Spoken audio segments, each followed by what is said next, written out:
दोस्तों आपका स्वागत है हमारे इस यूट्यूब चैनल पीएस स्टडी में।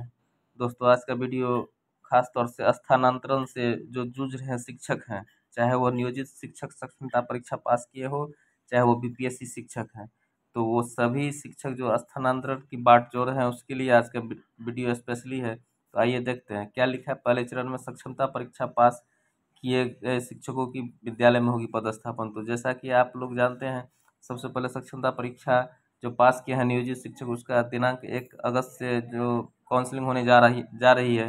तो उसके बाद जो देखिए आगे विस्तार से क्या लिखा गया है। कल कमेटी की बैठक भी थी इस संबंधित। तो आइए देखते हैं। प्रदेश के सरकारी विद्यालयों में सभी कोटि के शिक्षकों के स्थानांतरण और पदस्थापन की समेकित नीति बनेगी। प्रस्तावित नीति के तहत पहले चरण में सक्षमता परीक्षा पास में उत्तीर्ण हुए नियोजित शिक्षकों को पदस्थापित किया जाएगा। उसके बाद चरणबद्ध तरीके से अन्य शिक्षकों का स्थानांतरण होगा। इस पर शिक्षा विभाग द्वारा कमेटी ने सहमति दे दी है। यानी कि यह स्पष्ट है कि नियोजित शिक्षक की जो काउंसलिंग होने जा रही है उसके बाद चरणबद्ध तरीके से जितने भी कोटि के शिक्षक हैं सभी शिक्षकों का स्थानांतरण होगा। तो उम्मीद रखिए। शिक्षा विभाग के एक उच्च पदस्थ अधिकारी ने बताया कि राज्य में सरकारी विद्यालयों के शिक्षकों के स्थानांतरण और पदस्थापन की नीति तैयार करने के लिए शिक्षा सचिव की अध्यक्षता वाली कमेटी अगले सप्ताह अपनी रिपोर्ट सौंपेगी। यानी कि अगले सप्ताह जो है वो रिपोर्ट सौंप देगी। शनिवार को कमेटी ने अपनी बैठक में शिक्षकों के स्थानांतरण और पदस्थापन की प्रस्तावित नीति से संबंधित ड्राफ्ट को तय मानकों की कसौटी पर जांचा परखा। यानी कि कल बैठक थी इससे संबंधित। कमेटी की यह दूसरी बैठक थी। इससे पहले कमेटी की बैठक 11 जुलाई को हुई थी। तो कमेटी को शिक्षकों के स्थानांतरण पदस्थापन की प्रस्तावित नीति के साथ ही सरकारी विद्यालय में अवकाश तालिका, बिहार शिक्षा सेवा के कैडर का पुनर्गठन, अनुकंपा के आधार पर नियुक्ति संबंधी नीति भी तय करनी है। यानी कि यह बात समझ ले कि शिक्षकों के जो स्थानांतरण है उसका स्थानांतरण का मुद्दा है, पदस्थापन है, इसके साथ ही जो अवकाश तालिका है और उस पर भी चर्चा होगी और बिहार शिक्षा सेवा का जो कैडर है उसका पुनर्गठन होगा। अनुकंपा की नियुक्ति पर भी जो नीति तय करनी है। तो ये था कल के बैठक का जो हुआ था। कल का बैठक इस पे इन सब मुद्दों पर बात किया गया है। तो अगला बैठक इस सप्ताह में होगा। इसके बाद जो कमेटी बनी है वो रिपोर्ट सौंप देगी।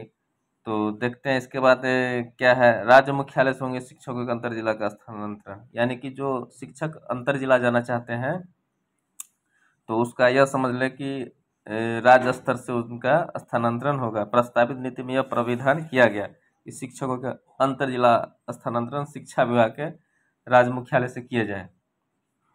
शिक्षकों के ऐच्छिक स्थानांतरण में प्राथमिकता और पदों की उपलब्धता पर भी ध्यान दिया जाएगा। इस बात को भी समझ ले। जो भी ऐच्छिक स्थानांतरण लेंगे उनको पहले प्राथमिकता और पदों की उपलब्धता पर ध्यान दिया जाएगा। शिक्षा विभाग की कमेटी के समक्ष सबसे बड़ी उलझन यह आ रही है कि पहले चरण में सक्षमता परीक्षा पास शिक्षकों की पदस्थापन होनी है। तो चूंकि इसमें करीब जो है 1,87,818 नियोजित शिक्षक हैं, उनके बाद शिक्षकों की कितनी सीटें खाली रह जाती है तो इन सब के हिसाब से देखा जाएगा।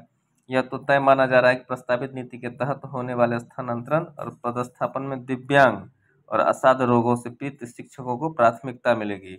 जो दिव्यांग है, जो असाध्य रोग से ग्रसित है, उन शिक्षकों को प्राथमिकता मिलेगी। उसके बाद पति पत्नी अगर दोनों ही शिक्षक है तो उन्हें भी प्राथमिकता मिलेगी। तो इन सब बातों को ध्यान में रखिए और उम्मीद रखिए, क्योंकि बहुत जल्द ही स्थानांतरण की नीति आने वाली है।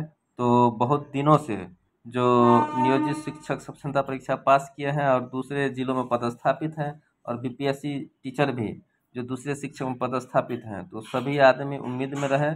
फिलहाल अभी नियोजित शिक्षक जो सक्षमता परीक्षा पास किए हैं उनकी काउंसलिंग होने जा रही है, उनकी पदस्थापन होने जा रही है। उसके बाद चरणबद्ध तरीके से बीपीएससी शिक्षकों का भी स्थानांतरण होगा और उसमें भी अंतर जिला का स्थानांतरण राज्य स्तर से होगा। और इस बात को समझ ले और उम्मीद रखिए।